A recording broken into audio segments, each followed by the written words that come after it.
और ये आसाराम जो है हरीश चौधरी का रूम पार्टनर था स्टूडेंट लाइफ में। आज भी हरीश आसाराम चौधरी को भाई साहब कहता है।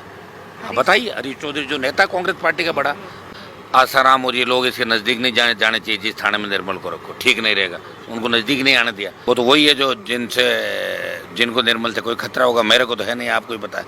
वो तो मैं तो चाहता हूँ उसको आगे बढ़ाऊँ, यूनिवर्सिटी में निर्दलीय चुनाव लड़ता, हम तो मदद कर रहे थे उसकी। कल भी पूरी मदद थी मेरी, परसों से जिस आसाराम और उनसे झगड़ा था, हमने कमिश्नर को परसों पकड़ते ही कह दिया था आसाराम और ये लोग इसके नज़दीक नहीं जाने चाहिए। जिस थाने में निर्मल को रखो ठीक नहीं रहेगा, उनको नज़दीक नहीं आने दिया, हाथ नहीं लगाने दिया निर्मल के।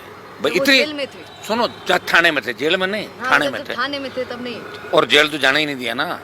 वो तो देखिए न्यायपालिका, सुनिए मेरी बात, देखो न्यायपालिका भी बहुत आजकल के जो मजिस्ट्रेट के जज जो नए आए हैं वो बहुत पढ़ते हैं, कई सोशल मीडिया पे एक्टिव रहते हैं, उनको पता कौन सा मामला क्या होगा। आजकल आप 7 साल की सज़ा जो है, कम सज़ा, तो उसमें 41 का नोटिस दे सकते हो, पूछताछ एकदम से क्या हुआ तो मिल गई, जमानत अच्छा रहा। लेकिन कांग्रेस के नेता चाहते थे कि इसमें 307 की धाराएं ऐड कर दो। और ये आसाराम जो है हरीश चौधरी का रूम पार्टनर था स्टूडेंट लाइफ में। आज भी हरीश आसाराम चौधरी को भाई साहब कहता है। हाँ बताइए, हरीश चौधरी जो नेता कांग्रेस पार्टी का बड़ा, मध्य प्रदेश प्रभारी है। हरीश ने ही सब कहा कि ये करो, तुम्हारी इज्जत का सवाल है, तुम्हारी इज्जत उतर गई। इसमें क्या इज्जत उतर गई? अगर मान लो 4 आदमी कुछ कह देते हैं और कुछ हो जाता है, कभी मान लो फ़ोन पे कोई लोग हमें कुछ कह देते हैं, सोशल मीडिया पे कुछ कह देते हैं, तो हम उनका पीछा थोड़ी करते हैं, वो सॉरी बोल देते हैं, वापस बात खत्म हुई। लेकिन इस तरह पीछा करवा के और के उठाओ आप, तो ये काम पुलिस 22 का मामला था तो 22, 23, 24 के अंदर भी कर। और मैं तो कह रहा हूँ जरूरत ही नहीं थी भाई, गहलोत की सरकार थी, इस मामले में FIR लग जाती। कहाँ बैठे थे?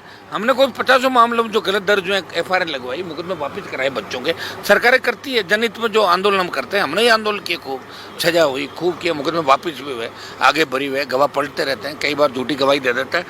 तो निर्मल के मामले में मुझे दुख इस बात का है कि कांग्रेस का कोई नेता सड़क पर नहीं है, सिर्फ सोशल मीडिया पर होड़ इसलिए लगी कि मैंने पहले बाइट दे दी और मैंने ट्वीट कर दिया, बस लग गए गणमान को क्रेडिट नहीं चला जाए।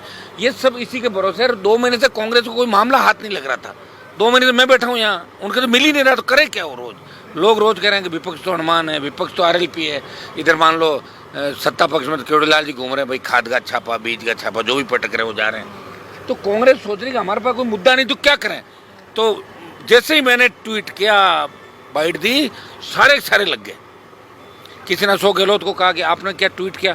बोले मेरे को तो पता नहीं, मेरा तो कोई सोशल मीडिया दूसरे चलक कर दिया होगा, ध्यान नहीं रहा। तो आधे नेताओं को तो पता ही नहीं ना, उनके तो अपना भी ट्वीट हो जाते हैं, सोता रहता हूँ तो पीछे छोरे करते रहते चलाते। ये सही है कि सोशल मीडिया हैंडल करने के लिए रखते हैं, लेकिन किसी मामले में कोई बड़ा आदमी वक्तव्य देगा नहीं देगा, उससे परमिशन लेनी पड़ती है।